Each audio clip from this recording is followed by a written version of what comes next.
all the fascination of people's life histories are documented through biographies, and I think very few people write biographies in their during their lifetime, and we're really privileged that we have Reena Kaur, who's done a lot of work in the Lady Sangeet night, and she's written a book.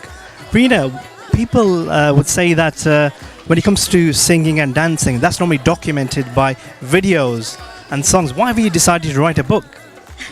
I just thought I want to educate the younger generation, and how would I do this? Because sometimes I find in the industry you don't always get the word out. So sometimes you have to do something different that's going to make a difference. So I thought, why not write a book and write it in English, even if it's in Punjabi, but it's English Punjabi. So that's why I did it, and I thought, you know what, I want to educate the younger generation so we don't lose the culture about Lady Sangeet, because it's not boliyan as people think it is. It's a lot bigger than that. It's a lot bigger than that.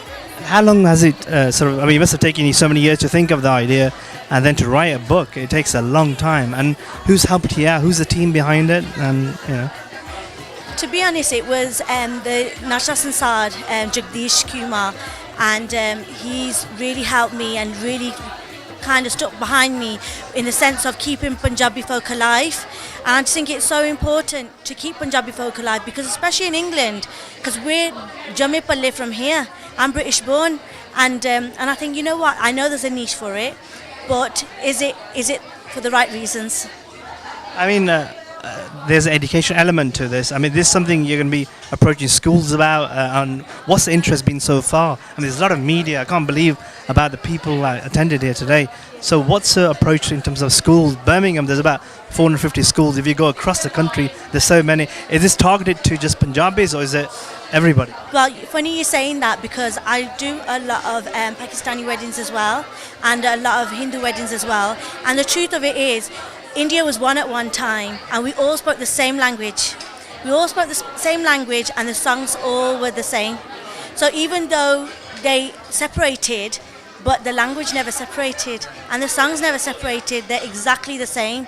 So as we do, as Punjabi Sikhs, so does the Punjabi Muslims, and so does the Punjabi Hindu Punjabi. They all sing the same songs, and the look on the older ladies' faces when I sing, it doesn't matter what religion they are, it really ties everyone together, which is a fantastic thing and a fantastic feeling. I think this book sort of encapsulates your life. But how many songs have you sort of wrote in that book? What's the most popular songs in that book? To be honest, I haven't bombarded the book with lots and lots of songs, so I didn't want it to be the same as everybody else's.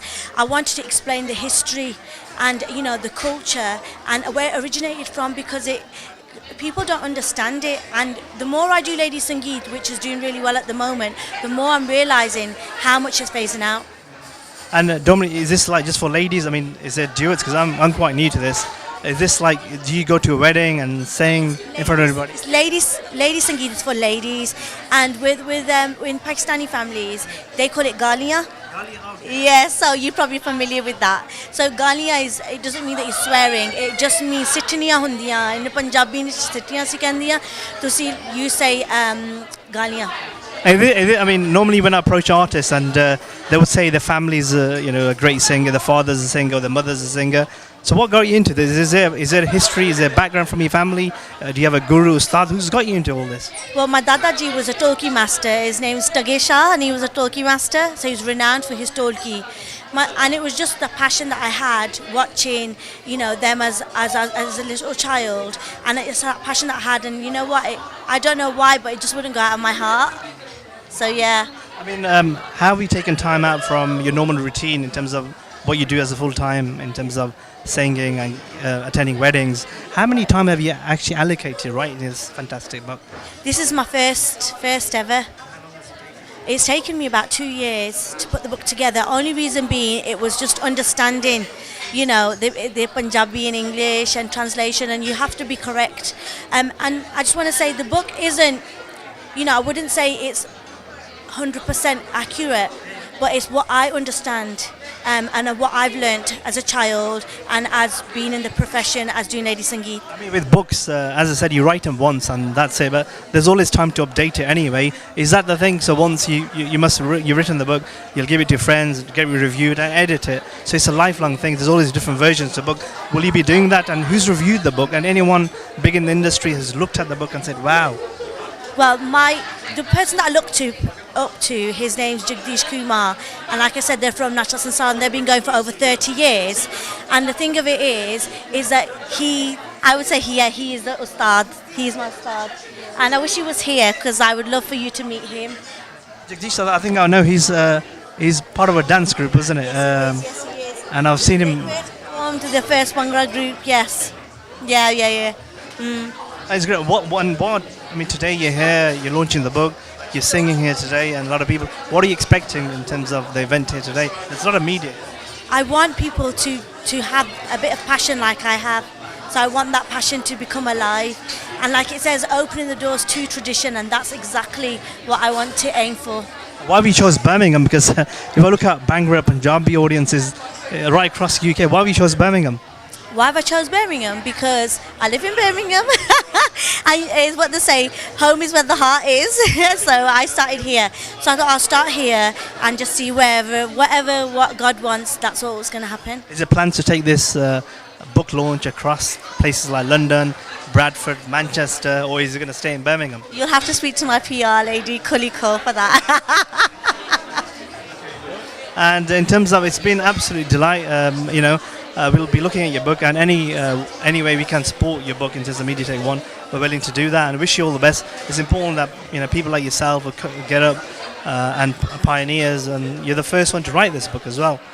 So it's absolutely. Is there any message you want to send out to other writers or budding artists in terms of so they can do what you've done already? Well, all I want to say is just keep Punjabi folk alive. At the end of the day, ਤੁਸੀਂ listen to it, ਤੁਸੀਂ understand ਕਰੋ, ਤੁਸੀਂ ਸਮਝੋ ਉਹਦਾ meaning ਕੀ ਹੁੰਦਾ ਹੈ. It's not just about ਬੋਲੀਆਂ, ਤੁਸੀਂ ਬੋਲੀ ਮਾਰ ਕੇ ਤੁਸੀਂ ਨੱਚ ਲਓ. It's not about that. It's got a lot more in-depth meaning to it, and if we could just express that a little bit, which people do only when they start getting their children married. Tell us about your top 10 songs that are featured in the book. There's so many, to be honest. I tried to... Just 10, is it? Do you know what? In there's one called Hirni, which means a lot to me. And it's just the words in it. But it's a suhag that I wanted to emphasize on. But yeah, there's so much. To be honest, I can't even think of some just like Chatapat. But Latiri Chadar is a classic, yes. That's like probably number one. Yes, some of these big artists that come out of India, like Miss Pooja and Corby and even from Pakistan, Nasib Ulal, do they start? Are they traditional boliyan singers, or do they still do this and before they become famous, or Yeah, I think deep down they do. That's where it starts. Sangeet starts from Geet start from Sangeet, and that's how we all learn is when we're young, and that's how we all started. And who's taught you in terms of vocally? I mean, my ustad is Babur Hussain. Albert is more of a Qawwali singer. He's a good friend of mine. He is. He sings with Hunters sometimes. But you know what? One thing, God bless him, because he's always said, Reena, tu kar sakdi. He goes, Mera puttar tu ja, tu kar, what you gotta do it. And I respect him so much for that. What do you sing? Give us a couple of lines from your favorite boliyan from the book, maybe just for your audience. They like to hear it. Just a few words. लट्ठे दी चादर उत्ते सलेटी रंग माया आवो सामने कोलों दी रुस के ना lung Maya. Well, that was Reena Kaur, who's launching her book, Sangeet Night, and wish you all the best. Thank you very much for your help, and you could go away with your rickshaw now. I know. Where's the driver? I'm so scared I'm gonna fall. Thank you very much on behalf of Media Take One.